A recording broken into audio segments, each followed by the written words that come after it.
Sí, no me veo tanto. Ay, a huevo. Estás bien despeinado, mi amor. Sí. Hermosa. La verdad, hermosa. Traigo un pelo aquí salido.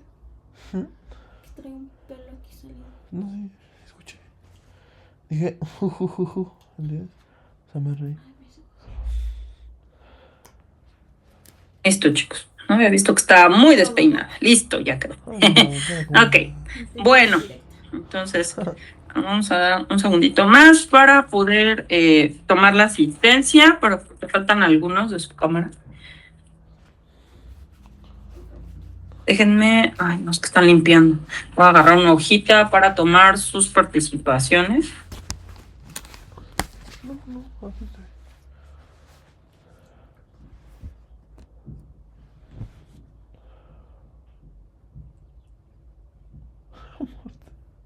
Estás bien dormida. Ok. Qué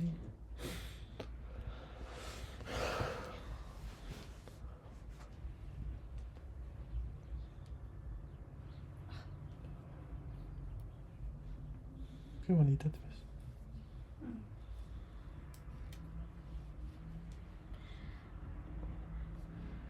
Nada más toma lista y me voy.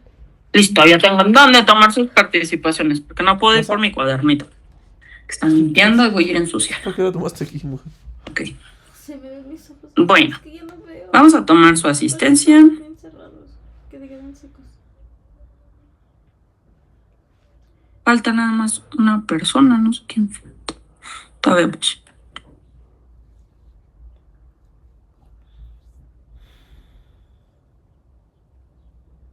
Falta Vivian. La Paulette. No, esto. Pásame mis botas. ¿Dónde están? En la mochila y mi cangurera que no. Listo. Espérate. Bueno, ya que pasamos su asistencia, ya estamos aquí todos listos. ¿Alguien quiere participar con algo que haya leído del capítulo? ¿Alguna pequeña introducción para antes de iniciar? Adelante, Daniela, y luego tenemos a Regina.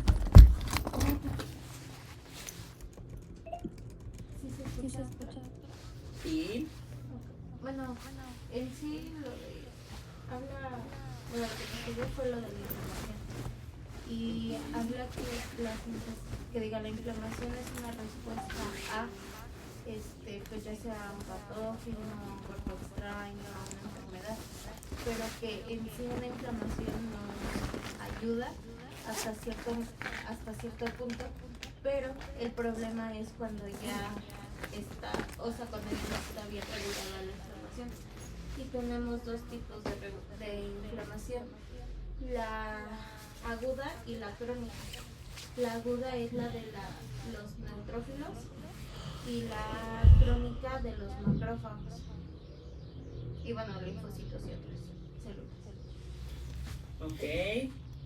Bueno, adelante, Regina. Bueno, ¿sí me escucho? Sí. Ok. Yo leí de la inflamación crónica y bueno, esta es una respuesta prolongada de semanas hasta meses, en el cual la inflamación causa una lesión en los tejidos y va de la mano con varios intentos de reparación del mismo cuerpo hacia los tejidos, pero pues no se logra. Entonces por eso es inflamación crónica. Y algunas de las causas pueden ser infecciones persistentes como por bacterias, virus u hongos que son de difícil pues como tratamiento, o sea, que son difíciles de erradicar y generalmente provocan reacciones de hipersensibilidad retardada. Okay, también ajá. puede ser enfermedades por hipersensibilidad, ya sea que bueno, el cuerpo activa al sistema inmune pues de más, lo que provoca que el mismo cuerpo se esté como autolesionando. En este caso podemos poner un ejemplo como artritis reumatoide o esclerosis múltiple. Otro tipo puede ser la exposición prolongada a agentes, ya sea como inhalados, o también en el libro venía un caso específico que era aterosclerosis. En este caso, las arterias se dañan debido a la acumulación excesiva del colesterol y los lípidos. Entonces, igual eso causa lesiones. Ok. Y justamente como dijo Bonnie, está mediado hay más presencia de macrófagos y linfocitos T en la crónica. Entonces, diferencias de células. Vamos a ver ahorita un poquito de la morfología. Vivian, tenías arriba tu manita. ¿Algo que nos querías comentar? Ya lo dijeron, doctora. Bueno, le robaron las palabras a Vivian. Ok, bueno, pues vamos a empezar. ¿Alguien más quiere participar? ¿Algo que les haya llamado la atención? ¿No? Bueno, pues entonces vamos a empezar.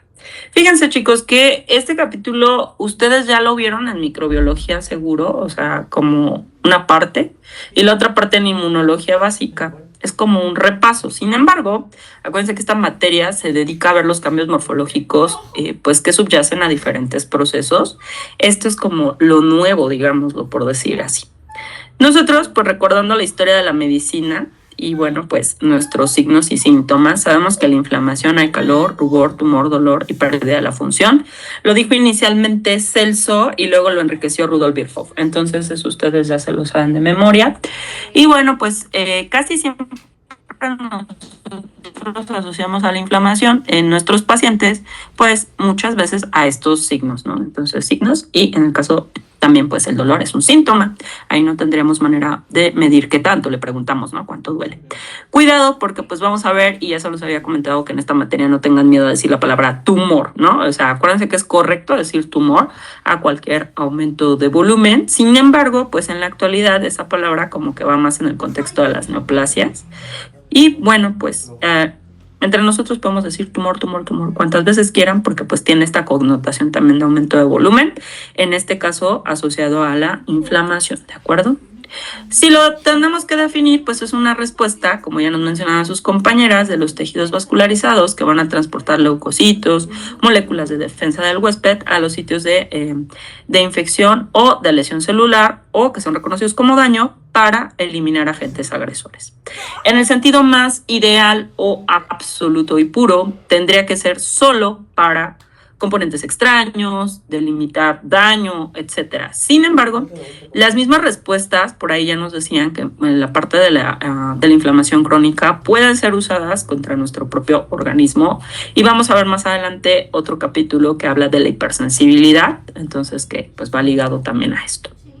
Si yo tuviera que resumir, y el Robbins lo tiene así, los pasos de la respuesta inflamatoria, mencionaría pues obviamente a las 5 famosas R, ¿no? Entonces, estas R's, la primera consiste en el reconocimiento del agente lesivo, 2, el reclutamiento de los leucocitos, 3, la retirada del agente, 4, la regulación o control de la respuesta, y finalmente la segunda parte de nuestro capítulo, que nos habla de la reparación. Dentro de la reparación, pues vamos a seguir diferentes caminos, y bueno, pues acuérdense, esto es como de manera como general. Sin embargo, pues en algunas entidades veremos que predomina alguno de los pasos, o pues vamos a clasificar a la inflamación. Ejemplo, la podemos dividir en aguda y crónica, y ahorita lo vamos a mencionar, y bueno, pues vamos a ver diferentes reacciones. Esas, pues ustedes como ya lo saben, pues ya las han visto y demás. Vamos a hablar algunos de los patrones morfológicos, y pues obviamente vamos a hacer al final casitos de correlación. Aquí pues vemos la secuencia de los eventos de la reacción inflamatoria. Entonces, si en el examen les pregunto, ¿son los eventos ligados o los pasos de la respuesta inflamatoria? Pues ustedes me tendrían que reconocer a estas R's, ¿verdad? Entonces, ejemplo, pues ahí yo puedo tener desde a lo mejor lo que comentábamos ya de necrosis, y bueno, pues va a haber una reacción inflamatoria asociada, ¿verdad? Ya lo mencionábamos. A lo mejor hay un microbio, pues es reconocido, presentado por la célula dendrítica, el macrófago. O sea, realmente esto ya lo conocen. Hay una liberación de mediadores. Los mediadores son muy importantes porque pues pueden tener diferentes acciones. Pueden ser mediadores que actúan de manera inmediata, sobre todo para la parte vascular, porque lo que estamos mencionando es que van a llegar sustancias, o sea, van a llegar células, y pues eso no flota en la nada. Ya por por ahí habíamos mencionado que las células pues no están como aquí en el esquema, hay una matriz extracelular, los tejidos tienen vasos, entonces en este contexto pues tiene que salir de los vasos sanguíneos de alguna manera y esto está regulado por diferentes sustancias químicas, estos mediadores, y bueno, pues veremos varios de estos pasos, ¿sale? Que es lo que ahorita vamos a platicar. ¿Cuáles son las propiedades fundamentales que tiene, pues, en general la respuesta inflamatoria? Sabemos que tenemos que hablar de los componentes de esta respuesta. Por ahí ya nos mencionaban que no nada más era, bueno, pues ya hay inflamación y qué padre, y ya curamos al paciente, bueno, las células ya curaron a un paciente o ya limitaron el daño. Hay consecuencias nocivas que se ligan a la inflamación, no importando si es como muy inmediatas o en el caso de la inflamación crónica, ¿verdad? Puede haber inflamación que sea muy local, porque yo siempre pongo el ejemplo típico de me enterrar una astilla, o puede ser de manera sistémica, que ahorita vamos a hablar un poquito de lo sistémico y lo vamos a reforzar hablando posteriormente de los estadios de choque. Acuérdense que pues el estado del choque séptico se liga a la inflamación ya de tipo sistémica, la respuesta que existe. Y hay diferentes mediadores y bueno, vamos a dividirla esencialmente en aguda y crónica. Como ya mencionaban sus compañeras, pues podemos tener ejemplos de enfermedades ligadas a los procesos o las reacciones inflamatorias. Ejemplo, si yo tengo un trastorno que se liga a o inflamación aguda muy prominente, podría hablar del síndrome de dificultad respiratoria aguda, ¿no? Entonces, a lo mejor aquí el síndrome de respuesta inflamatoria, de dificultad respiratoria aguda, se encuentra ligado a, ¿qué les parece? No sé, a una infección por algún virus o alguna bacteria, así como de todos los días de nuestra vida médica. Y hay muchísimos neutrófilos.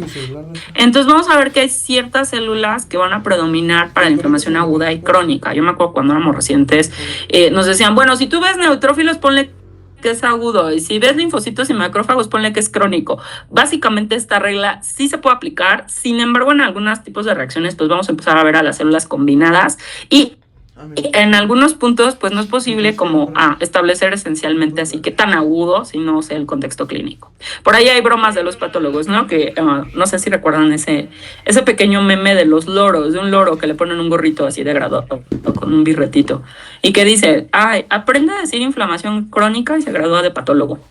Bueno, pues parcialmente es cierto. Yo parcialmente es cierto. Bueno, acá la importancia de esta clase es que ustedes me digan qué es lo que está pasando con su paciente y que si yo veo respuesta inflamatoria, no nada más les ponga inflamación crónica inespecífica, yo no sé por qué, pero si tú ya me pusiste en tu historia clínica, ejemplo, que ese paciente fue sometido a una cirugía, que ese paciente tiene un procedimiento previo, que ese paciente incluso, no sé, puede estar ligado incluso a un fármaco, etcétera. O sea, ahí yo sí voy a decir que esa inflamación crónica está en relación a, ¿sale? Voy a quitarle lo inespecífico y ya me gané mi birretito de la inflamación crónica de patólogo, pero estoy yo también dándole pues esta connotación. Denme un segundito nada más, un segundito.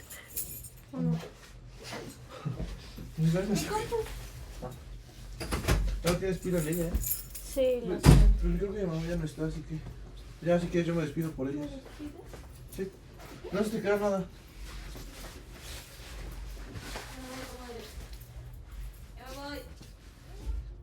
Porque tengo que llegar antes de las 7. Te sobra tiempo.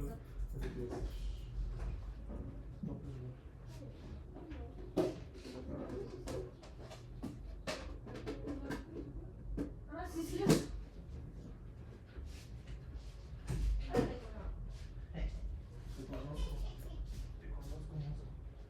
Sí se veía que me iba a las 7, pero...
Ay, perdón, chicos, es que era algo del hospital. Perdón. Que se descompuso un equipo, está parado. El procesador de tejidos, el que les enseñé así en fotito, no sirve. Y bueno, fue un drama. Hicimos una colecta porque es hospital público y pobre. Y ahora para llegar va a tardar 10 semanas la refacción. Oh, por Dios. Viene desde Alemania. Pero ha de venir de rodillas, yo creo. ¿Sale? Bueno, pues ya ni modo.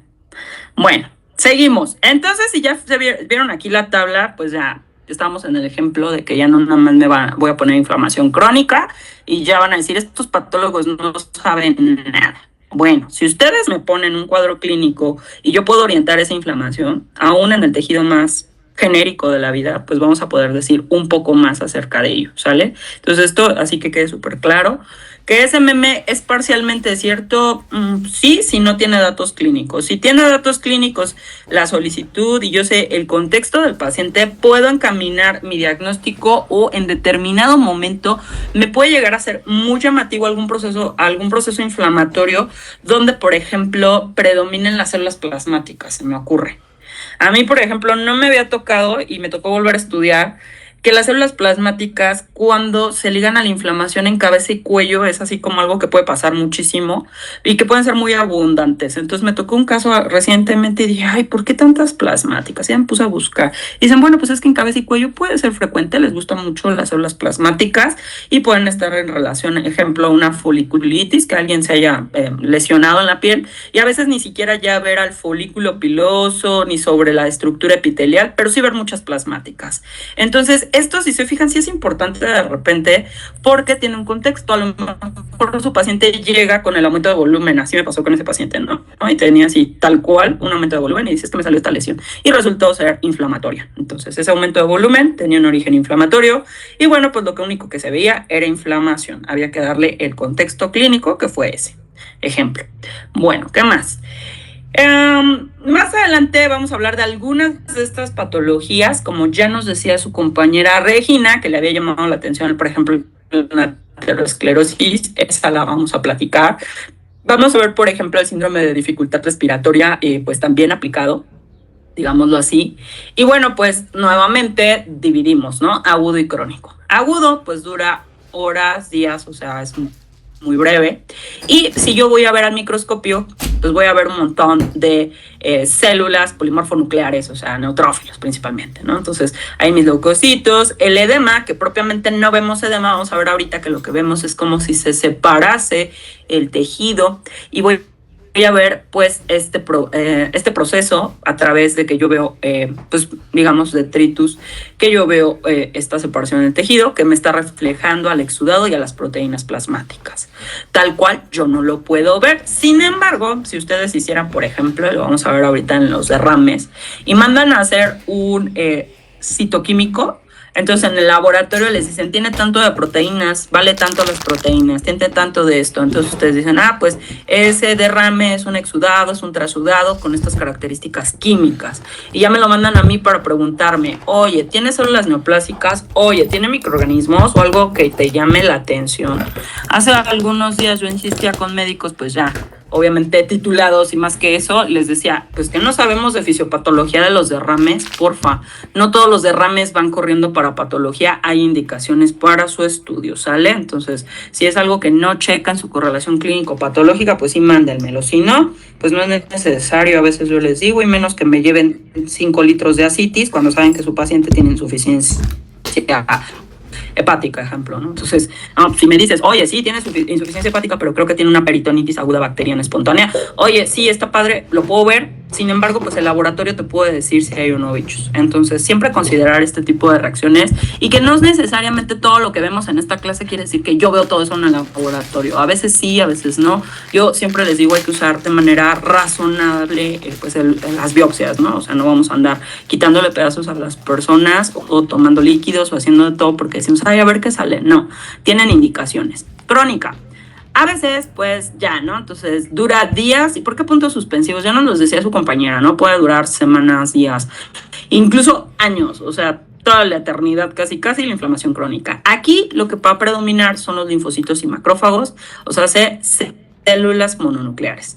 Vamos a tener la proliferación vascular, que nos está hablando de un intento ya de reparación, porque a la par se va a dar con este proceso. Yo no puedo trazar una línea donde digo agudo, crónico y otra línea en el minuto tal y empieza la reparación. Se va a entremezclar ya la inflamación crónica con el proceso de la reparación y vamos a ver que hay fibrosis y destrucción vascular a su vez. Y fíjense aquí cómo en esta tablita nos habla de las características de la inflamación aguda y crónica, ¿no? Entonces nos dice, pues puede empezar muy rápido, en minutos, en horas, instantáneamente, casi. Va a haber neutrófilos, que lesión tisular, pues vamos a ver que el ejemplo típico que les pongo es la astilla, ¿verdad? Generalmente se resuelve y es espontáneo. Nos va a doler de momento, a lo mejor si estamos cosiendo y nos picamos con una aguja, o sea, eso sería inflamación aguda. Crónica, pues por ahí nos ponen el ejemplo de la aterosclerosis. Vamos a hablar de muchas entidades, ahorita vamos a ir viendo. Hitos históricos, bueno, pues realmente la historia de la inflamación es bastante interesante. Van a decir, ay, no, esta maestra con la historia y la historia. Bueno, empieza con Celso. Este personaje, si ustedes se acuerdan, él pues empieza, pues era alguien romano y describe las primeras características, ¿no? Entonces dice, bueno, pues es que el rubor, eritema, vamos a ver que hay aumento de volumen, que es el tumor, hinchazón, calor y dolor. Entonces, pues ya, con eso. Después vamos con Rudolf Virchow y dice, ¿sabes qué? Añádele esto de la pérdida de la función. En 1973 aparece este personaje que no era patólogo. Yo en la historia de la patología les dije, échale un ojito a algunas historias paralelas. No todo lo que hay en historia de la patología fue por patólogos, si se acuerdan al inicio. Y bueno, continúa así y sigue siendo a veces de esta manera. Resulta que aquí aparece Hunter. Entonces, John Hunter, de hecho, tiene un hermano, John Hunter, pero bueno, John Hunter nos habla de la inflamación y le dice a las personas, oigan, ¿sabes qué? Esto de la inflamación, pues no es una enfermedad, es un proceso que se va a dar a la par de un intento, ya como que lo describe, ya más hacia la actualidad. Y dice, pues estamos viendo un hecho de que la inflamación no es una enfermedad, sino una respuesta que va a establecerse para finalmente llegar a la curación en un paciente, ¿no? Entonces, pero bueno, aquí así con su foto pensando, así como que haz de cuenta que no me están retratando, pero bueno, así, imagínense que estaban así en su casita y se empiezan a pensar y dicen, yo creo esto. Entonces ellos lo postulaban, acuérdense, no redes sociales, no nada, lo platicaban, había un congreso, había una reunión y pues ya lo extendían. Entonces, pues aparece en la otra fotito alguien que se llevó un premio Nobel. Alguien se acuerda de este personaje y ahí en el Robbins nos dice, y que es reconocido como el padre de la inmunología moderna. Ese evento pues da como un salto para hablar de los eventos de la inflamación. ¿Quién es este personaje? ¿Alguien sabe?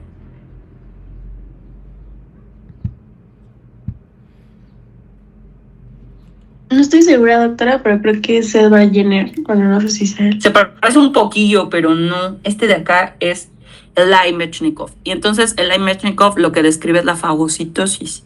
Entonces ahí eso como que abre un gran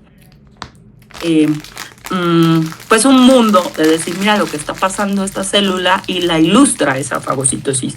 Y bueno, pues también hay algunos personajes que pues incluso hay un libro que se llama El dilema del doctor y nos narra ahí en el Robbins, o sea, nos habla muchas, bueno, en un párrafito dice varias cosas que si ustedes van y buscan, y el contexto está bastante interesante. Entonces, este es Mechnikov.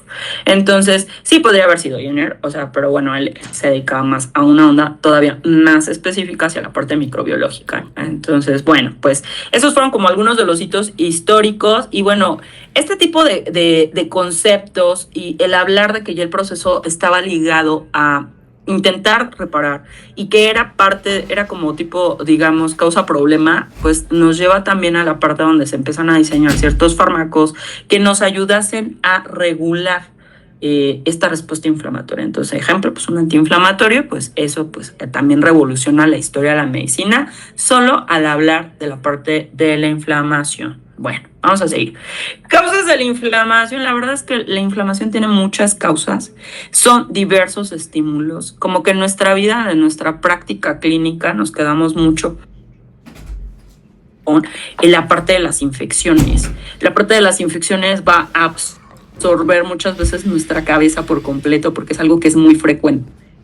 Sin embargo, pues hay más causas, ¿no? Muchísimas más causas. Como podría ser lo que ya habíamos platicado de la isquemia, los traumatismos. Vamos a ver reflejado la lesión físico-química. Ejemplo, pues no sé, quien se dedica a la medicina de urgencias, los traumatólogos, o sea, es como que cada quien lo ve desde un punto diferente. Y bueno, sabemos que esta inflamación en la parte de la necrosis tisular activa la transcripción de genes implicados para codificar factores y estos aumentan la permeabilidad vascular. Cuerpos extraños, desde mi ejemplo bobo de la astilla que me enterré, ejemplo, alguien se enterró una astilla o alguien se clavó una aguja, pero podría ser algo tan pequeñito, o a lo mejor nuestro cuerpo puede reconocer algo como, por ejemplo, que alguien tenga, no sé, que les gusta una hernia en la pared abdominal y le pongan una malla. Entonces esa malla que le ponen ahí, pues en teoría es como medio inerte, en teoría, pero sí es reconocida y bueno, pues va a ser, pues te va a despertar una reacción inflamatoria.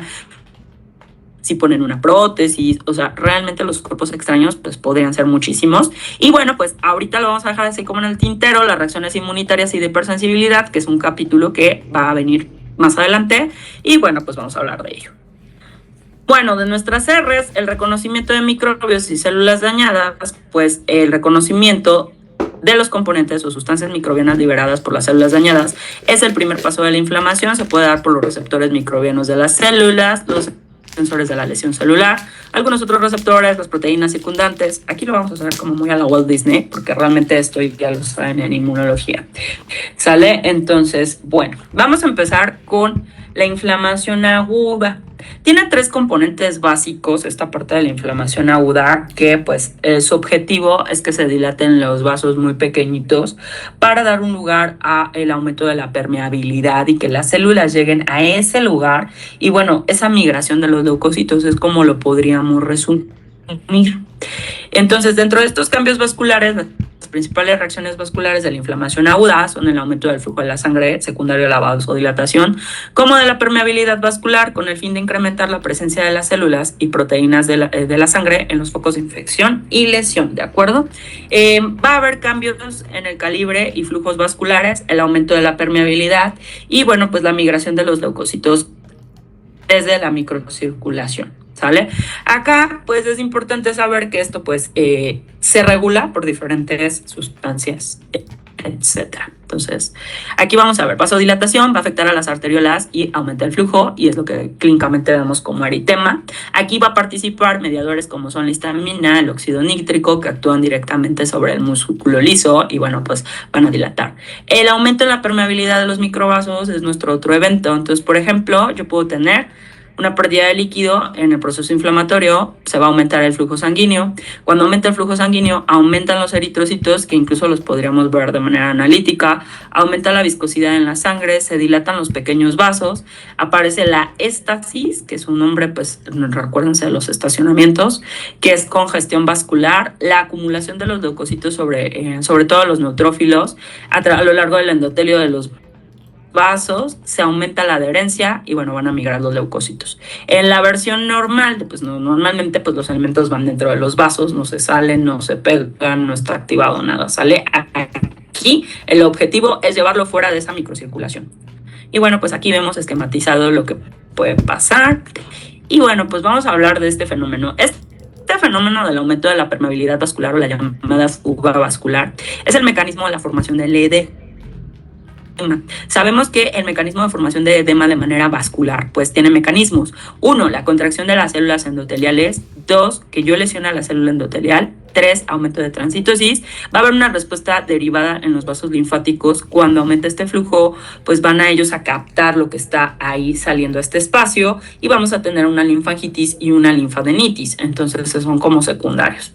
¿Cuándo cobra pues como muchísima importancia estos mecanismos? Ejemplo, si yo tengo un paciente con quemaduras, pues voy a estar ante un mecanismo donde la célula endotelial se encuentra lesionada y pues obviamente no es que se retraiga, está por completo lesionada y va a permitir la salida no nada más de lo que yo necesito para la inflamación, va a permitir la salida de todo, ¿sale? Entonces se permite la salida de proteínas y las células también, etcétera. Entonces, si se fijan, en la versión normal, pues van pasando ahí por el vaso y bueno, no se pegan, no nada, todo bien, sale. Retracción de las células, pues dice, fíjate que aquí hubo inflamación. Bueno, hay inflamación, vamos a secretar histamina, vamos a abrir estos espacios, vamos a dejar salir a las células y bueno, pues esto es muy breve. La integridad de la célula endotelial, bueno, si a mí me preguntan en la anatomía patológica cuál célula es mi célula favorita, yo creo que se pelea la endotelial con el hepatocito, pero creo que la endotelial para mí es como todavía un poquito más favorita. ¿Por qué? Pues porque normalmente, si ustedes recuerdan, cuando vemos los esquemas en los libros, los vasos sanguíneos nada más los dibujan así, ¿no? Y ya, listo. No, tienen un revestimiento y las células endoteliales tienen muchísima interacción desde estos procesos, lo vamos a ver también ligado a la parte inflamatoria. Y la activación endotelial se considera un punto clave, por ejemplo, en la heterogenia, que viene más adelante y que tiene un trasfondo también de inflamación crónica. Entonces, aquí decíamos, bueno, pues ya dejaron salir esto, pero si hay una lesión en la célula endotelial, yo les puse ahorita el ejemplo de los pacientes con quemaduras, que se vuelve un verdadero problema. Las toxinas, incluso la lesión endotelial la vimos en la pandemia, nos dejó así en trauma y en shock. ¿Por qué? Pues porque el coronavirus le encantaba lesionar a la célula endotelial y favorecía la trombosis y los pacientes se morían por trombosis, ¿no? Entonces, una tromboembolia pulmonar y bypass paciente, ¿no? Entonces, no era tanto la infección, sino la activación del endotelio, y esto es algo que pues resultaba también bastante caótico y lo sigue siendo. Entonces, las bacterias o en general los agentes infecciosos pues tienen esa peculiaridad de lesionar y activar a la célula endotelial, algunos más que otros. Y bueno, vamos a ver que puede ser prolongada y puede ser esta lesión de horas a días. Y bueno, vamos a seguir. Aquí, bueno, súper científico este esquemita. Estos esquemitas son de un libro que yo tenía antes y ya lo perdí. Traía así como esquemitas así dibujados, ahorita los van a ver así, son como muy Walt Disney, pero ilustran estos procesos de manera que lo podamos como recordar. Aquí tenemos a la contracción de las células endoteliales que abre este espacio, ejemplo, mediado por histamina. ¿Qué pasa si mi célula endotelial está participando en el proceso y propiamente, acuérdense que dentro de la lesión celular y demás, puedo desarrollar como célula edema? Entonces, la célula endotelial no se encuentra exenta y permitirá la salida de proteínas. ¿Qué pasa si dentro de este contexto de una infección, ejemplo, tenemos necrosis de la célula endotelial? Pues va a permitir también salida de muchísimo líquido, incluso de células. Después, pues viene también esto que es muy científico, que es la marginación de los leucocitos, ¿sale? Si se fijan aquí, esta tinción se llama intravital porque lo que hace es reflejar el proceso, o sea, esa no es una tinción estándar, esto es algo como más de laboratorio, pues digamos, de experimentación, no lo hacemos nosotros en patología. Y bueno, pues aquí este leucocito pues se va a pegar al endotelio y luego se va a adherir, ¿no? Entonces, como si tuviera dientitos, pero no tiene dientitos. Ustedes se acuerdan que tiene receptores. Entonces, esos receptores, pues, tienen afinidad por este endotelio que es activado y, bueno, pues es como si lo mordiera y ahí lo vemos, ¿no? Entonces, ahí está nuestra adhesión leucocitaria. Muchas veces, ejemplo, cuando a nosotros nos llega, no sé qué les gusta, un apéndice, ¿no? Entonces, un apéndice secal y juran por Dios que tenía apendicitis el paciente y, bueno, pues tenía pues datos clínicos en la biometría hemática y, bueno, pues yo veo el apéndice y digo, bueno, pues así como que espectacular, macro, no se veía que tenía mucha apendicitis. Micro, pues digo, creo que voy a conceder una apendicitis incipiente. ¿Por qué? Porque lo único que veo es adhesión leucocitaria. Y entonces, el criterio inequívoco que dice el Robbins y dicen todos los libros, dice que tengas neutrófilos en la muscular. Pero bueno, a lo mejor lo operaron muy temprano, supongamos, porque la base de la fisiopatología de la apendicitis es la oclusión, tenía un fecalito. Y pues a lo mejor macro tenía un fecalito y era todo lo que tenía. Y microscópicamente apenas si yo alcanzo a ver a la adhesión leucocitaria. Entonces, esto pues sí tiene una aplicación cuando yo trato de entender cuadros que están a nivel histológico y tal vez ustedes me digan, no, es que te juro que tenía apendicitis, era horrible, tenía fiebre y tenía un montón de cosas. Sí, pero ¿qué crees? El tejido apenas está reflejando la parte de la adhesión leucocitaria. Tal vez si yo hago más cortes en algún lado si salga el neutrófilo ya en la muscular, pero en ese pues, se ve ahí, ¿sale? Bueno, esto es lo de las moléculas endoteliales y de adhesión de los leucocitos. Sabemos que pues obviamente si ese leucocito que yo estoy ilustrando tuviera dientecitos, esos dientecitos serían las selectinas, las integrinas y tendríamos a la IG que pues está sobre todo en la parte del endotelio. Si yo tengo que pues sí, marcarla, es positivo para CD31. Entonces, si yo tengo duda que eso es un vaso sanguíneo, hago inmunistoquímica con CD31 y queda evidenciado, ¿no? Entonces, esto es importante porque pues yo lo podría también demostrar. No es necesario en muchos casos, pero bueno, aquí está. En dónde están distribuidas las moléculas, dónde vamos a ver o cuál es su ligando. Entonces, ¿cómo hace esta interacción? Esto ya lo vieron ustedes en inmunología, no nos vamos a meter mucho, ¿sale? Y bueno, pues una vez que ya tenía ahí sus dientitos puestos, después se va a transmigrar el leucocito se va a salir a la parte del intersticio, por así decirlo, o a la parte extravascular. Y bueno, pues este es nuestro esquema más clásico, donde pues estamos viendo al rodamiento, después la activación de integrinas por las quimiosinas. Vamos a ver que, si ustedes recuerdan, las partes de la integrina, pues la primera parte, se me fue lo que les iba a decir. Sí, las selectinas. Si se fijan, las selectinas es un ligando de baja afinidad, entonces como que se van agotando. Entonces por eso rueda la célula, por decirlo así. Y luego, ¿qué pasa? Ya cuando están con las integrinas, hacen una unión estable. Cuando esa unión esa adhesión es estable, pues permite la migración a través del endotelio. Y bueno, pues aquí volvemos a ver a nuestro CD31, a PECAM también. Y bueno, pues aquí están diferentes ligandos. Esto ustedes ya lo conocen. El proceso de aquí abajo, pues ustedes saben que es parte de nuestra quimiotaxis. Y bueno, pues aquí es lo que estamos ilustrando. Y bueno, pues la quimiotaxis, recordar que pues nos va a llamar hacia el foco de la lesión, es la locomoción a un gradiente químico. Exógeno, pues puede ser por productos bacterianos. Endógeno, pues estamos aquí con las moléculas del complemento, de los leucotrienos, la interleucina 8. Una vez que ya se reconocieron a los microbios, pues ya vamos con esto, ¿no? O sea, reconocimiento de los microbios, pero ya nos dimos cuenta que estaban ahí. Una vez que ya se reclutan, se reconoce a los agentes lesivos que emiten las señales, activan a los leucocitos para que se ingiera o se destruya a los agentes dañinos y van a amplificar nuestra respuesta inflamatoria. El reconocimiento pues va a ser a través de los ligandos o receptores acoplados a la proteína G, peroxoninas, paracitocina. Esto ya lo habíamos mencionado.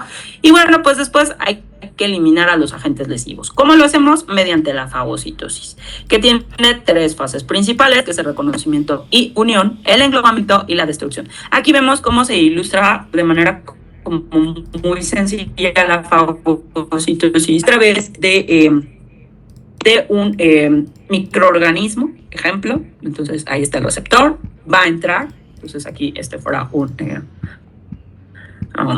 ¿qué les gustaría que fuera? Se me fue. Bueno, una bacteria. Y bueno, pues ya la reconocemos. Y ahora sí, ya. Como un macrófago, ejemplo. Entonces, este macrófago, este neutrófilo se come a la bacteria. Ok, ya está interiorizada. Y bueno, pues se va y va a estar fagocitada.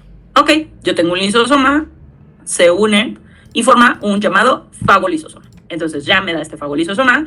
Cuando yo tengo el fagolisosoma, pues voy a echar a andar un mecanismo que nos gusta mucho a todos, creo, en la medicina, que es el estallido respiratorio, ¿sale? Ese estallido respiratorio no es más que algo liberado por la oxidasa NAP y que genera radicales libres y vamos a deshacernos de esa bacteria, ¿sale? Esa vacuola fagocítica es su función que tiene hacer ese estallido dentro de ella. Bueno, hasta ahí todo va así como súper cool, súper padre. Y qué fenomenal si todos los microorganismos fueran fagocitados y estallados y muertos. ¿Qué va a pasar? Que vamos a tener microorganismos que inhiben la formación del fagolisosoma. Podemos tener, acuérdense que esta materia es patología, entonces podemos tener cualquiera de estos pasos alterado. Podemos tener un paciente con pues algún defecto en la oxidasa NAP. Entonces podemos tener algún paciente con alguna condición que vamos a platicar más adelante dentro de los defectos de la inmunidad y que no lleve a cabo estos pasos tal cual así estamos viendo tan sencillos. Van a estar inhibidos, van a estar pues limitados. Ejemplo, las micobacterias, ¿no? Entonces, pues no hay unión de fagolisosoma. Esa es su peculiaridad de las micobacterias. Y entonces, perpetuar inflamación y las veremos en el contexto de la inflamación crónica. Entonces, esto es muy importante porque la verdad es que el tipo de inflamación, pues también me está hablando a veces del microorganismo. Si ustedes me dicen, oye, los patólogos diagnostican los microorganismos, esencialmente no, porque muchas de estas reacciones pueden parecerse. Solo los puedo diagnosticar si aplico alguna técnica especial, ejemplo, inmunohistoquímica o algo así, y yo digo, es ese microorganismo, pero que yo los vea y diga, ay, sí, creo que esa es una borrería, no sé, lo que quieran. No, pues les estaría mintiendo, sinceramente, ¿sale? Entonces, solo sé a veces si les hago una tinción, si es gram positivo, si es gram negativo, etcétera. Pero bueno, realmente la parte microbiológica, la mayoría se resuelve con cultivos. Los patólogos inferimos que es determinado microorganismo por el tipo de respuesta inflamatoria y la historia clínica, lo que vemos, Sin embargo, pues yo siempre les digo, no nos pidan tanto porque realmente eso no lo vemos en la mayoría de los casos, al menos que tuviéramos pues no sé, inmunistoquímica como muy específica para algunos microorganismos. Existe, pero no es para todos. Para los de interés clínico, pues sí me pueden preguntar, hay un Helicobacter pylori, preguntarme si hay, no sé, pues tuberculosis, pues sí, es bastante sensible a hacer auramina, rodamina, ejemplo, pero es con campo oscuro. Podríamos ver si tengo helicobacters, podríamos ver si hay como treponema para la sífilis, o sea, sí hay varios que podemos identificar de manera más sencilla, sin embargo, no sustituyen esencialmente en muchos casos a los cultivos. Sin embargo, es importante que ustedes sepan que sí podemos identificarlos, pero no tanto como algunos nos imaginarían. ¿Sí? Sería mentirles. La verdad es que luego sí, algunos mienten y dicen, sí, yo te aseguro que es tal, porque se ve así. Creo que no podríamos asegurarlo, porque incluso las técnicas histológicas pues van a modificar la morfología de, ejemplo, los hongos, que luego hay gente que le gusta aventarse a decir que está el hongo. Ok, bueno, pues sí, se parece a ese y creo que es este, porque la IFA es de esa manera, ejemplo, pero no puedo decir exactamente cuál. Los métodos microbiológicos no pueden ser sustituidos por el estudio histológico, ¿vale? Denme un segundo.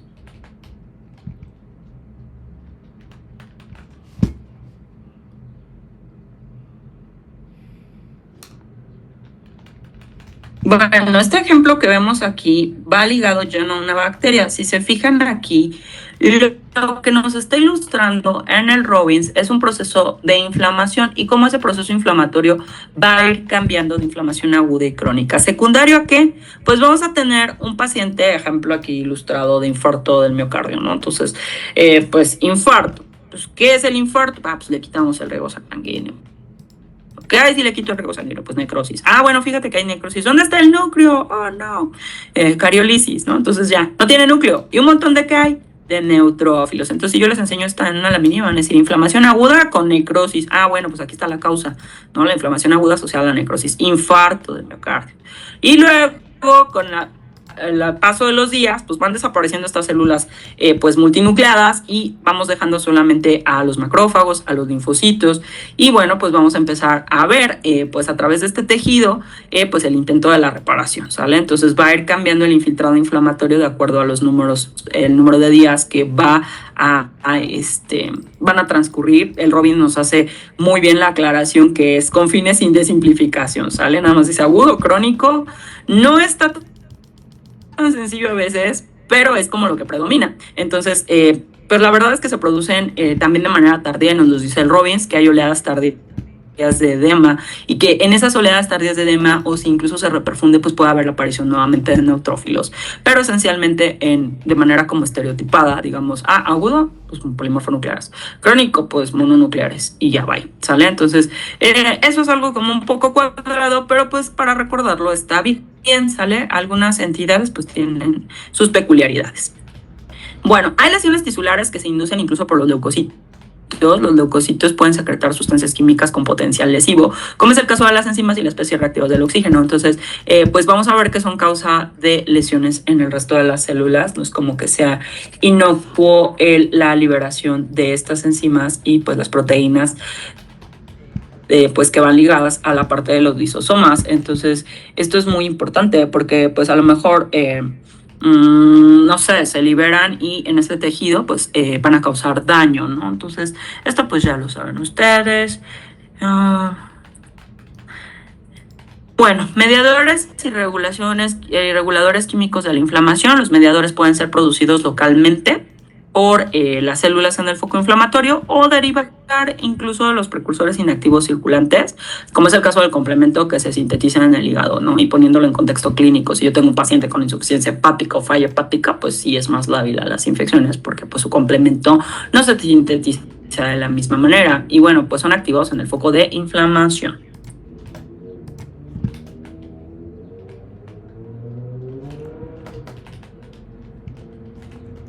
Aquí vemos esta tablita que es súper básica, pero la tienen que recordar y aprender, que son las acciones principales de los mediadores de la inflamación. Y bueno, pues ya platicamos atrás de la histamina, quién la va a liberar, vamos a tener, por ejemplo, al óxido nítrico, las citocinas, por ejemplo, pues ya sabemos muchas veces de todo esto. Échenle una leidísima así, porque en el examen luego sí les pongo, este mediador es elaborado por, no sé, los mastocitos, los leucocitos, y es causante de la vasodilatación, dolor y fiebre. Entonces vendrán los ejemplos y ustedes dirán, bueno, pues le voy a poner prostaglandina, ¿sale? Entonces esta tablita vuelvan a repasar, vuelvan a ver así con mucha calmita en el Robbins, porque es importante, ¿sale? No siempre son medibles, obviamente, ¿no? De manera analítica. Sin embargo, en algunas entidades, el hecho de tener hipocomplementemia, pues eso no está normal, ¿no? Entonces dices, ¿por qué estás activando al complemento o por qué se consume un factor de complemento? Lo vamos a platicar más adelante, ¿no? Entonces, esto es bastante interesante. Efectos, pues si es local, pues ya decíamos de los cambios vasculares, el aumento de la permeabilidad, la parte de la quimiotaxis, que es bastante pues común, digamos, y sencillo de entender, ¿no? No hay tema. El problema es que ustedes no van a atender muchas veces los efectos locales y autolimitados de la inflamación. Vamos para el lado que, si bien es protector, es lo que llega con nuestros pacientes. Ya les había hecho esa de los pacientes no llegan porque digan, estoy sano, no, van a llegar con nosotros porque dicen, oye, doctor fulanito, doctora fulanita, traigo a mi bebé, a mí siempre se me ocurren los niños, traigo a mi bebé porque tiene fiebre desde ayer. Oye, ¿cuántos meses tiene su bebé? No, pues es recién nacido. Ay, Dios mío.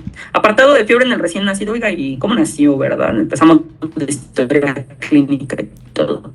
Sencillo, en el recién nacido le van a preguntar a la mamá, oiga, ¿y ya está tomando leche? No, es que no me sale mucho y no sé qué. Pues está deshidratado, tiene fiebre de sed. O sea, básicamente así decimos eso, pero el mecanismo es porque está deshidratado el bebé. Entonces, bebés muy chiquititos que les lleguen con fiebre, lo primero, ya está lactándose como debe, no vomitó, no hizo algo raro. Bueno, vamos a hidratarlo. Hidraten a los bebés, ¿sale? Entonces ya con eso ya van de adelante y ya en pediatría les van a explicar, ¿no? Y entonces así ustedes van a ser los mejores de la vida ante las mamás. Ya le quitó la fiebre, ¿sale? Entonces es un mecanismo, ejemplo, en un bebé muy chiquitito. Y bueno, en alguien, un bebesaurio, la verdad es que las causas de la fiebre, pues lo primero, ¿no? ¿Dónde andaba usted? ¿Qué estaba haciendo? Ok, pues la verdad es que aparte me está saliendo aquí moquito, bla, bla, bla. Bueno, pues sí, una infección viral, ¿sale? No hay problema. Si le hacemos una biometría, ejemplo, el paciente de la apendicitis, ¿verdad? Su leucocitosis, y vamos a ver que tiene chorro de neutrófilos. Entonces, esto pues la verdad es que es lo que ustedes ven en esta parte clínica. Son efectos que en teoría son protectores, que nos están alertando de que hay daño y se activa, ¿no? Entonces, ¿sabes qué? Hay daño, estoy liberando interleucina 1 y pues produzco fiebre. ¿Sabes qué? Pues esta interleucina 6 y 1 pues me van a liberar proteínas de fase aguda, van a mover a los elementos desde la médula ósea para que vayan al sitio del daño. Es el motor de la inflamación, ¿no? Entonces, eso está padre y se tiene que controlar o a veces tratar de manera pues sintomática para que el paciente no se sienta tan mal. Y en algunos casos, si lo que está causando estos efectos se extiende, pues vamos a tener a los efectos patológicos sistémicos. ¿Qué pasa si se nos va a la mano y hay un montón de producción de factor de necrosis tumoral? Pues, ¿qué creen? El corazón pues va a sufrir y puede tener incluso un bajo gasto cardíaco. Vamos a ver que ese factor de necrosis tumoral tiene la actividad o la propiedad de aumentar pues la adhesión de las plaquetas. Entonces, pues trombosis. El aumento de la permeabilidad vascular pues no estuvo ya tan padre porque formó trombos. Y resulta que pues tienes resistencia a la insulina por este factor y por interleucina 1. Entonces, pues la glucosa de esos pacientes no va a ser normal. Estos efectos patológicos van a quedar muchísimo más claros y manifiestos en la parte de choque que viene más adelante. No se preocupen. Pero bueno, esto es así como para darle un contexto un poco clínico, ¿no? Llegan con ustedes, fiebre. Llegan con ustedes, pues me duele tal. Bueno, sí, efectos, inflamación, sí. Inflamación, ¿por qué puede haber inflamación? O sea, en nuestro medio muchas infecciones, sí, pero bueno, ¿qué tal si tiene otra cosa? Siempre hay que pensar, ¿qué más puede tener un paciente? No nada más infecciones, ¿vale? Bueno, los mediadores derivados de las proteínas plasmáticas, ya mencionamos al complemento, que es una serie de proteínas que juegan un papel importante en la defensa del huésped, que es la inmunidad y la inflamación. Aquí tenemos la activación del complemento. Como ustedes recordarán, la activación del complemento pues tiene varias vías. Y esas vías pues sabemos que es la vía clásica, la alternativa y la vía de la lectina. Entonces eso ya lo saben súper bien. Llegamos a C3b, De ahí pues vamos a derivar para C3A y bueno, pues ahí tenemos dos caminos, ¿no? C3A, bueno, básicamente tres caminos, ¿no? C3A que se va con C5A y es mediador para la inflamación. C3B en su unión para la fagocitosis, el reconocimiento de ese C3B que está en un ligando para la fagocitosis y forma el famosísimo complejo del ataque a la membrana y estalla el microbio. Entonces, son los diferentes caminos que seguimos a través de el complemento. Entonces, esto ya ustedes lo saben, aquí no me lo estamos poniendo de recordatorio. ¿Sale? Bueno, ¿qué va a pasar con la inflamación? Pues ya decíamos, a lo mejor si yo tengo una lesión que es muy pequeñita, pues voy a tener los cambios vasculares, reclutar los neutrófilos, pero se va a estar muy limitado. Y bueno, pues resulta que es normal, en un ratito se resuelve, se elimina el estímulo lesivo, sacamos a la astilla, sacamos a la aguja, no venía infectada, no quedó ningún microorganismo, se eliminan los mediadores y bueno, pues esas células lesionadas se sustituyen y la función vuelve a ser normal, ¿de acuerdo? Esto sería así como lo más ideal, sin embargo va a variar de acuerdo al estímulo. ¿Qué pasa si a lo mejor un paciente pues sí, se pinchó el dedo con algo, pero eso de algo venía infectado? No, pues ya no se fue a la resolución, entraron estos microorganismos y va a progresar de la inflamación aguda, nos vamos a ir a la crónica, donde vamos a empezar a observar angiogenia, el infiltrado de tipo mononuclear y la creación de la famosa cicatriz a través de la fibrosis. ¿Por qué? Pues porque yo no puedo repararme en todos los casos. Ejemplos de lesión, pues por lesiones víricas, las infecciones crónicas que por ahí ya nos mencionó su compañera, si es una lesión persistente, en el caso de las enfermedades autoinmunitarias que vamos a ver más adelante, van mucho hacia el camino de la inflamación crónica. ¿Qué pasa? A lo mejor yo tengo una inflamación aguda que sí es como muy prominente, pero pues de repente pues llegan los neutrófilos, cumplen sus funciones, se deshacen del microorganismo, pues sí tengo pus, clínicamente el paciente va y me dice, es que me enterré algo, o dice, miren, es que tengo pus, doctor, mire doctora, tengo pus aquí en la mano. Oye, ¿qué le pasó en la mano? Y se queda pensando, ay, sí es cierto, hace 3 días me enterré algo aquí, pero ni me acuerdo qué, nada más como que me dolió, no me hice caso. Oiga, ¿se lavó? No, la verdad es que no, así como que no me sentí como que algo me picó.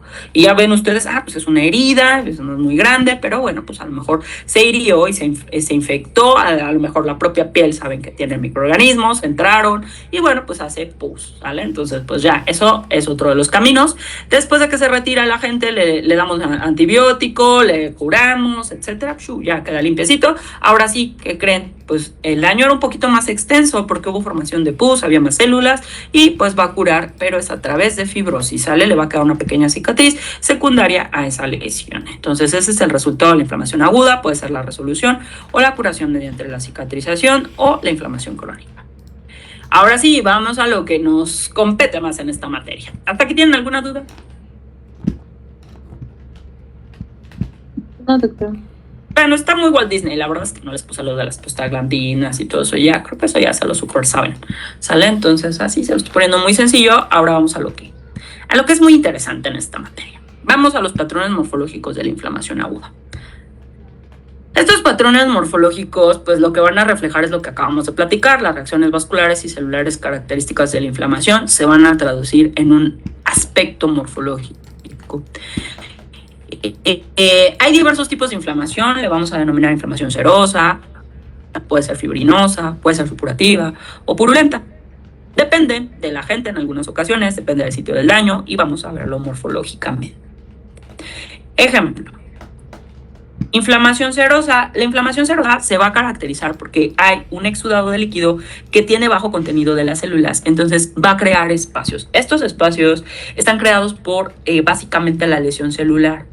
O bien, si yo tengo una cavidad corporal, ejemplo, la cavidad, no sé, pleural, ¿no? Entonces, eso va a ser como una cavidad, pero no es una cavidad así como que flota. Acuérdense que esa también está revestida por células. Está revestida por células mesoteliales.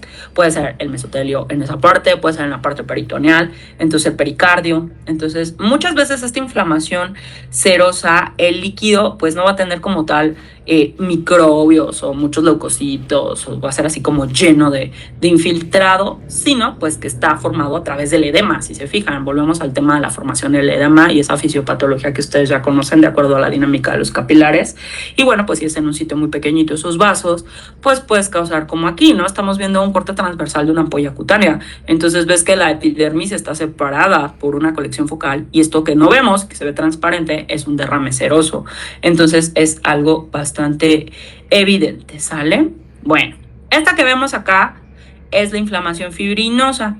Aquí se va a dar cuando hay extravasación vascular de manera como muy importante, o bien cuando hay un estímulo que es coagulante. Ejemplo, esto lo vemos en las neoplasias. El Robin nos dice, ¿sabes qué? En las células cancerosas se asocia mucho a esta parte, se desarrolla este exudado fibrinoso. Es característico de la inflamación también en el revestimiento de cavidades corporales. Ejemplo, yo puedo tener inflamación serosa, sí, o sea, puede haber un derrame, ok, inicialmente, pero posterior a esta activación y esta salida de líquido va a dar como resultado, pues, esta parte de fibrina, ¿sale? Parecido a la fibrina. Entonces, por eso se llama fibrino-osa. Entonces, todo lo que termina en oso-osa es parecido a. Entonces, realmente la fibrina aparece como esta red de fibras ocasionales. Entonces, esto realmente es fibrina descompuesta, no es como lo veíamos en la inflamación fibrinoide. Acuérdense, la inflamación fibrinoide es en los vasos sanguíneos, ¿no? Aquí sí vemos fibrina, pero es porque se salió, se descompone, por así decirlo, se degrada, y bueno, pues si no se elimina, estimula el desarrollo incluso o la llegada de los fibroblastos. Entonces, de tener este entramado rosa, esta malla de fibrina o parecida a fibrina, entonces ahí lo tenemos muy rosita, van a llegar los fibroblastos y se va a volver duro. Aquí nos pone el ejemplo más clásico del pericardio, en el contexto de una pericarditis fibrinosa, parecida a la fibrina o de fibrina en este caso. Entonces aquí lo que vemos es el pericardio no es así, ¿verdad? De hecho es como si fuera una telita muy delgadita, como la capa de una cebolla. Y vean, aquí ya está muy engrosado, ¿no? Entonces, y vemos que el corazón se ve como si lo hubieran notado como tipo mantequillita. Entonces, esto pues es producto de la inflamación o llamado pericarditis fibrinosa. Vamos a ver aquí el ejemplo pues como más clásico de nuestra vida clínica, que es la inflamación purulenta, que forma un absceso. Pues ejemplo ahorita lo que decíamos de la herida y la creación aquí de pus. Y ahora un paciente ejemplo que tiene neumonía. Entonces aquí vemos una fotografía macroscópica de un pulmón en superficie de corte, donde vemos estas lesiones pequeñas, que estas lesiones pequeñitas pues corresponden a abscesos básicamente, ¿no? Entonces son cúmulos localizados de polimorfos nucleares, y bueno, pues los estamos viendo también reflejados en la histología. Tenemos también las úlceras. Las úlceras pues son definidas como un defecto o una excavación sobre la superficie, sobre todo del tipo epitelial. Hay una palabra ahí que dice inducido por esfacelación. Esa palabra no me gusta mucho porque, o sea, me resulta traumática. Es correcta, pero es pérdida, ¿sale? Es pérdida, eso de esfacelación. Es correcto, pero no está padre en el sentido del español, ¿no? Entonces, así como, uy, esas palabras que me tienen un poco de conflicto, pero bueno, dice que se pierde o se desprende, y a eso le llaman esfacelación en la traducción del Robbins, pero bueno, es esta pérdida de continuidad, sobre todo aplicable para los epitelios, ¿sale? Entonces, ¿dónde está el epitelio? Se perdió. Y fíjense, esto es una úlcera. Vamos a ver que estas úlceras duodenales se pueden dar en el contexto de la enfermedad ulcerosa péptica inducida por Helicobacter pylori, ejemplo, ¿no? Entonces, pues ya lo ves aquí en el duodeno, dices dónde está el epitelio, dónde está la mucosa, ves que en el fondo lo único que hay es fibrina, detritus celulares, y esto es una úlcera, ¿no? Entonces, esta es una úlcera crónica. Pueden coexistir la inflamación aguda y crónica dependiendo del tipo de lesión, y bueno, pues es como súper evidente. A veces predomina la parte aguda, es una úlcera donde hay inflamatorio agudo, y bueno, pues sigue siendo una úlcera, perdió el epitelio, yo lo puedo diagnosticar como una úlcera, ¿sale? Entonces, puede estar entremezclado con la parte crónica. ¿Dudas hasta aquí?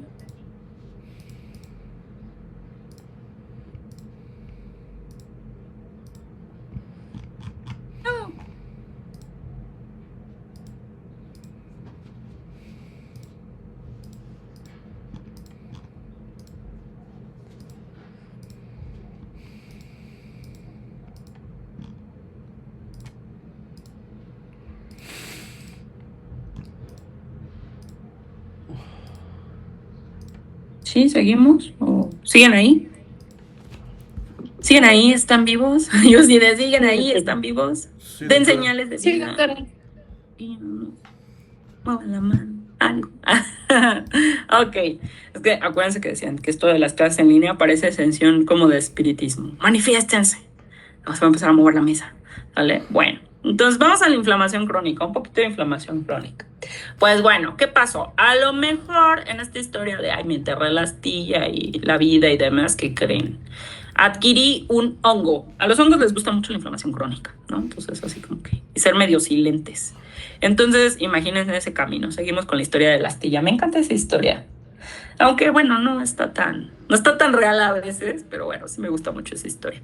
Y bueno, no tanto las astillas. ¿Qué microorganismos se acuerdan ustedes que, por ejemplo, te enterrabas es que estaban ahí ustedes ahí en el jardín trabajando y se entierran así como de una rosa? ¿Qué entidad? Y que luego les da así microbiológicamente, que dicen que parece un rosario. ¿Se acuerdan de esa?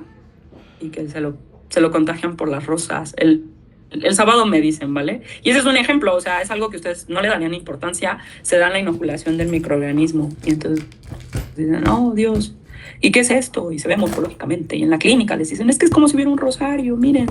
¿Sale? Y bueno, está asociado a la inflamación granulomatosa. Pero bueno, vamos a ver. La inflamación crónica es una respuesta que se va a dar cuando no podemos deshacernos del agente lesivo.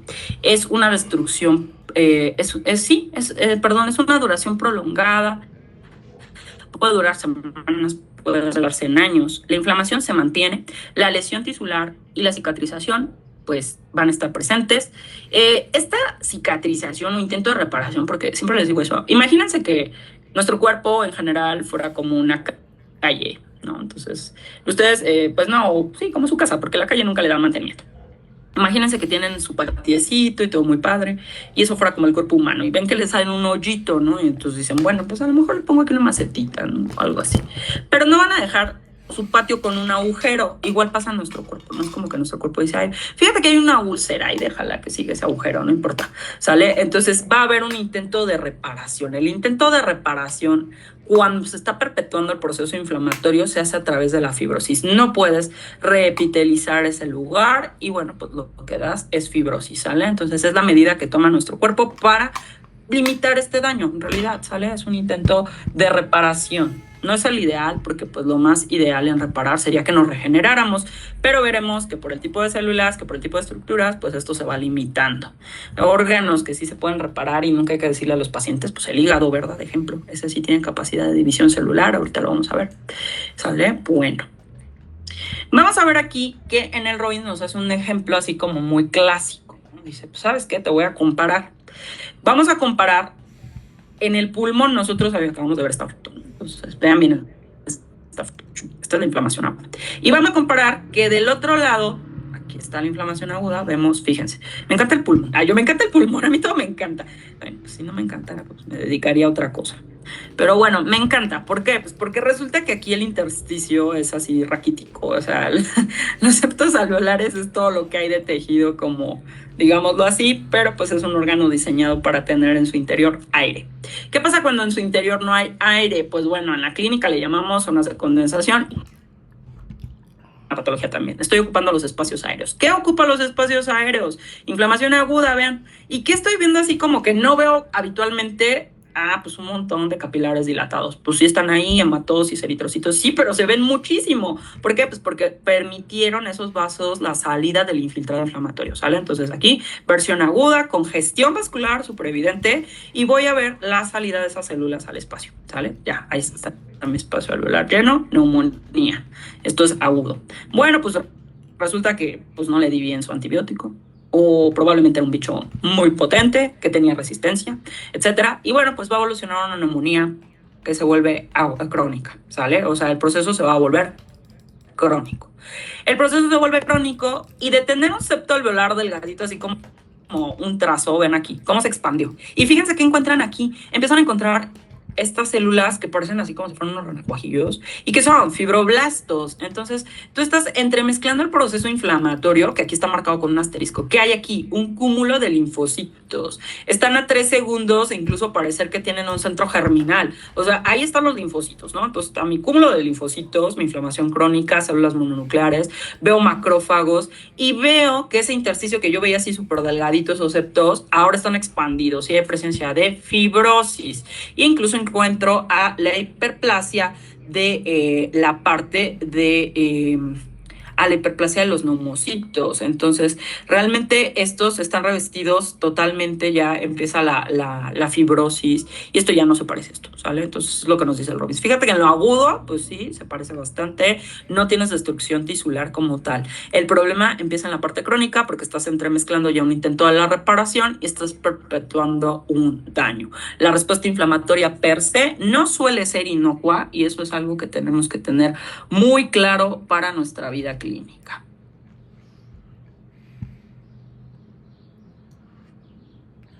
Bueno, ¿quién es la célula protagonista de la inflamación crónica? Pues vamos a tener al macrófago. El macrófago va a ser activado por 2 vías, ¿no? Entonces tiene su vía clásica, M1, donde pues ya habíamos hablado nosotros que podía ir contra la parte de fagocitosis, o sea, que podría ir contra las bacterias, ejemplo, que podría liberar diferentes mediadores que podían pasar para la parte esta como que vimos de la quimiotaxis.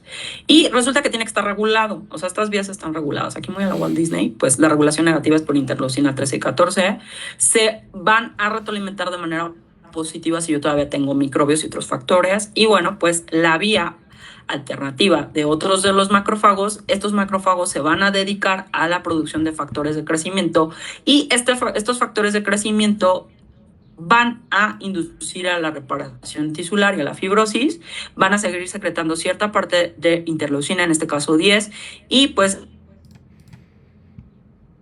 transformador de crecimiento beta, ¿no? Entonces aquí aparece el factor transformador de crecimiento beta, que está aquí en sus siglas, y bueno, pues estos tienen efectos antiinflamatorios, van a limitar la inflamación. Recordemos que el macrófago tiene 2 versiones, una es la salida desde la médula ósea y que anda circulando en forma de monocitos y tiene su versión tisular, entonces cada órgano pues tiene macrófagos en sí, ¿no?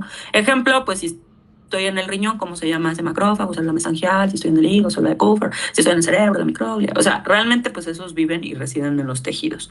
Entonces pueden estar en el tubo digestivo, donde ustedes les quieran, ¿sale? Entonces vamos a tener ahí en los alveolos. Entonces esto es como bien importante. Y bueno, pues hasta en el Robbins nos dice que derivan del saco vitelino, etcétera, ¿sale? Entonces esa es la célula que predomina en muchísimas ocasiones o que predomina durante la inflamación crónica, al igual que los linfocitos. Este patrón, inflamación granulomatosa, vamos a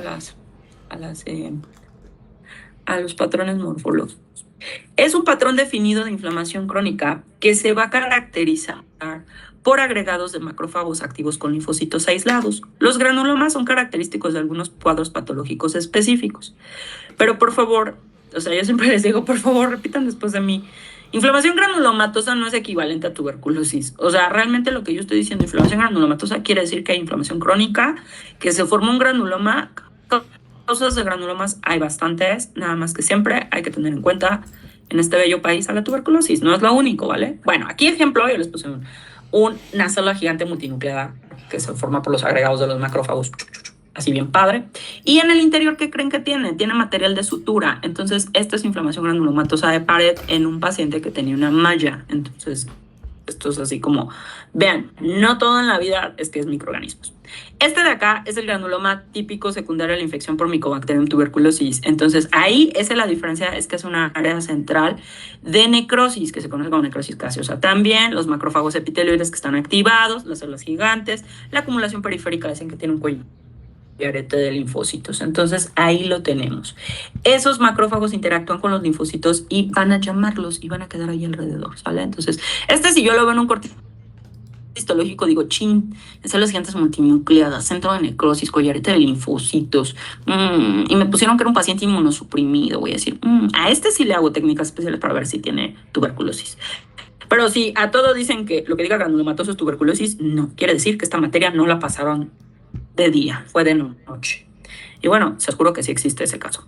Pero bueno, en serio, yo así haciendo mi terapia de, ¿qué creen? Cuando ponemos inflamación granulomatosa, sí nos preguntan si es tuberculosis. Ustedes nunca van a preguntar eso. Y si preguntan eso, yo siempre les digo, me van a zumbar los oídos, porque les estoy diciendo que hay muchas causas de inflamación granulomatosa. Aquí vamos a ver algunos ejemplos que nos pone el Robbins, que se seleccionan para la inflamación granulomatosa. El más típico y el que van a tratar de excluir en nuestro medio, pues es que sea por tuberculosis. Ya vimos realmente pues la morfología. Yo tendría que ver esa morfología así súper típica en la mayoría de los casos para decir, bueno, pues sí, podría ser tuberculosis. Hay formas de micobacteriosis atípicas que se puedan parecer, pues sí, un poco y demás, pero casi siempre es muy descarado, ¿sale? Y si no, es por algo. Entonces el contexto clínico es súper importante. La lepra, que ayer me perdí un simposio de lepra, ya ni me digan, a ver si quedó grabado por ahí. Pero bueno, esos también son bacilos ácido alcohol resistentes, están en los macrófagos y hacen granulomas, pero estos granulomas no tienen necrosis.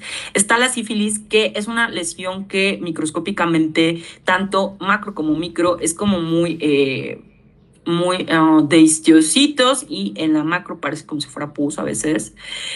Hay células plasmáticas, es muy llamativo que lo que vemos es como muchas células plasmáticas, y luego dices, ¿por qué en el centro se ve como si tuviera sucio, con necrosis, y de repente ves entremezclados así como polimorfonucleares? Y dices, infiltrado como sucio con polimorfonucleares y plasmáticas podría ser por sífilis. Ya no es tan común, pero sigue habiendo sífilis. Más adelante volveremos a platicar de esta entidad que se llama enfermedad por arañazo de gato. Esta está transmitida por, es causada por una bacteria que se llama Bartonella henselae. No sé si ustedes se acuerdan de Bartonella henselae, de sus clases de microbiología y parasitología. ¿No se acuerdan? Bueno, por ahí échenle una lectura y el sábado me cuentan. ¿Y a quién le gustan los gatos? Por ahí no hemos visto gatos en esta clase, porque luego pasan en la cámara. Pero bueno, a todos los que nos gustan los gatos, no nos gusta que nos den estas noticias. Le llaman enfermedad por arañazo de gato porque sí puede estar en las uñitas de los gatos y es inoculada, ¿sale? Pero bueno, no es culpa de los gatos, es culpa del dueño que no los tiene bonitos y bien aseados. Y veremos más adelante que el toxoplasma también es un descuido y que pues no deberíamos, ¿no? Entonces, pero bueno, no vamos a satanizar aquí a los gatitos. A los gatitos, pues pobrecitos gatitos, no tienen la culpa, ¿sale? Sí la tienen, pero no tanto, digamos, ¿sale? Entonces ese es inoculado y resulta que pues es un granuloma que se ve como delimitado o de repente así como con bordes irregulares. Vemos que también es sucio, que tiene restos de neutrófilos y nunca le vemos células gigantes. Y dices, ¿por qué se ve como sucio y por qué está así? Y bueno, se desarrolló en un ganglio, y el ganglio axilar, típico. Y bueno, pues ya vas indagando y a lo mejor es por Bartonella henselae.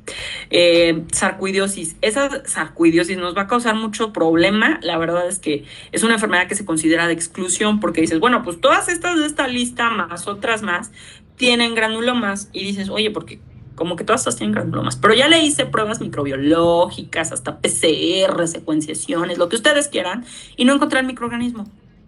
Pero yo sigo viendo esta morfología de granulomas no clasificantes que tienen muchos macrófagos, de repente de estos cuerpos asteroides en las células. O sea, dices, ¿por qué? Bueno, pues le voy a dar el nombre de sarcoidosis porque resulta que no está ligado a nada y se considera de etiología desconocida. Es un diagnóstico considerado como de exclusión. Y bueno, al último en nuestra lista viene la enfermedad de Crohn, que vamos a platicar también en algún momento, y en la parte 2 de la materia también viene.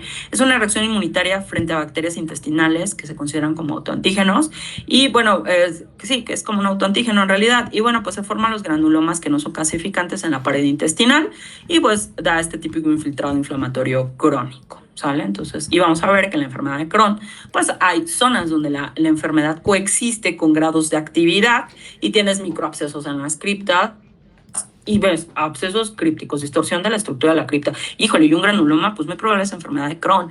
Bueno, pues si no veo granulomas, pues es del tipo colitis ulcerosa, ¿sale? Entonces, por eso tienen criterios clínico-patológicos. Si se fijan, yo nunca les he dicho que yo soy un maestro del diagnóstico sin datos. No, o sea, pues soy un maestro del diagnóstico, pero tengo que tener datos clínicos, ¿sale?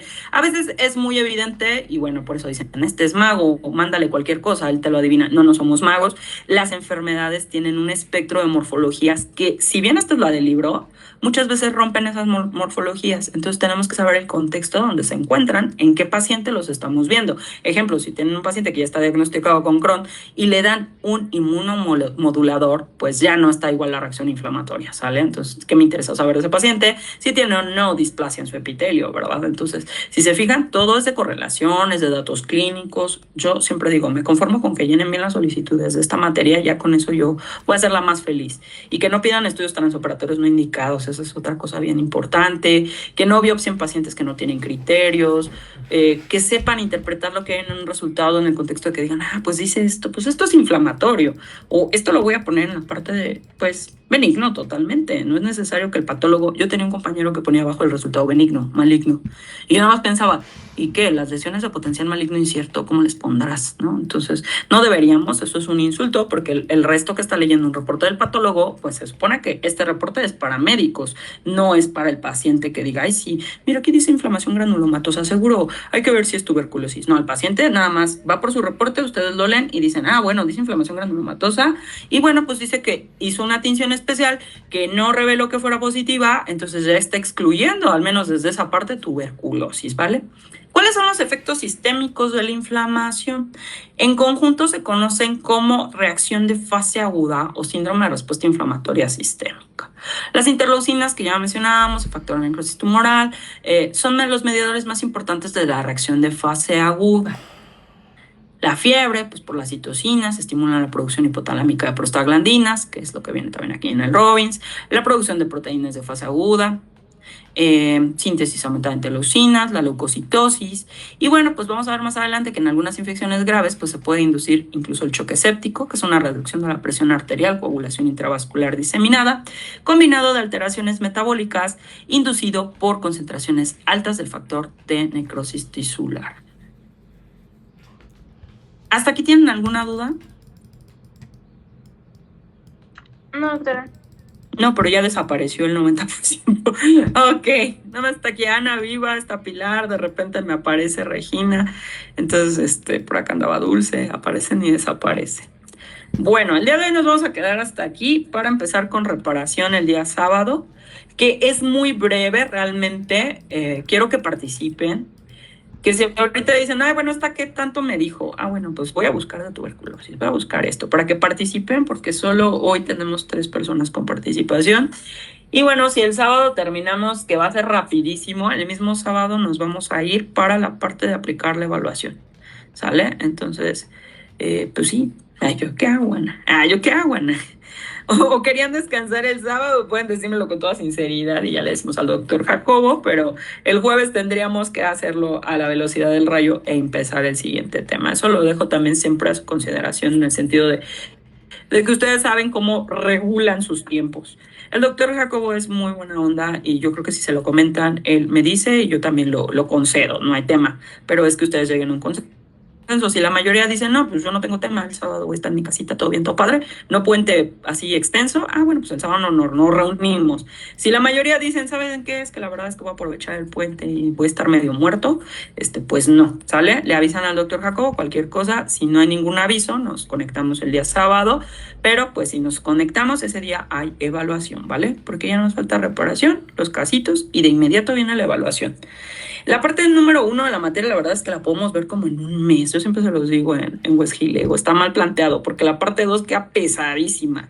Tienes que ir así capítulo por semana y eso no me agrada.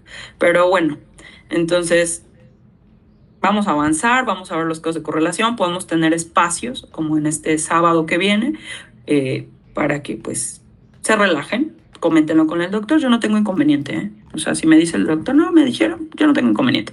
Si me dicen, no nos queremos relajar, tampoco tengo inconveniente. Yo estoy a disposición de lo que ustedes decidan en ese sentido. Acuérdense que yo prefiero que estén conectados vivos, porque si están conectados y ya están en otro lugar, ya fue, ¿vale? Y necesito que estén conectados el sábado vivísimos, porque vamos a hacer ya la evaluación del capítulo, ¿sale? Bueno, por ahí acuérdense que ustedes tienen asignado un capítulo de infección y tienen que empezar a trabajar sus presentaciones y bueno, pues mandarlas a revisar antes de que sea la clase, ¿vale? porque ese apartado, calificación es de exposición. Entonces, si está bonita, si tiene un caso de correlación, si todo, pues ya 10. Pero si la hacen a último momento y nada más es un copy y pega, pues tienen 6. ¿Sale? Entonces, no quiero esos temas y quiero que todos tengan 10 para que acuérdense que la tienen que ir preparando. ¿Vale? Bueno, si ya no hay dudas ni comentarios, estoy a lo que me avisan, ¿vale? ¿Qué pasó, Fernanda? Manita arriba. Doctora, una pregunta. ¿Usted nos va a pasar su presentación?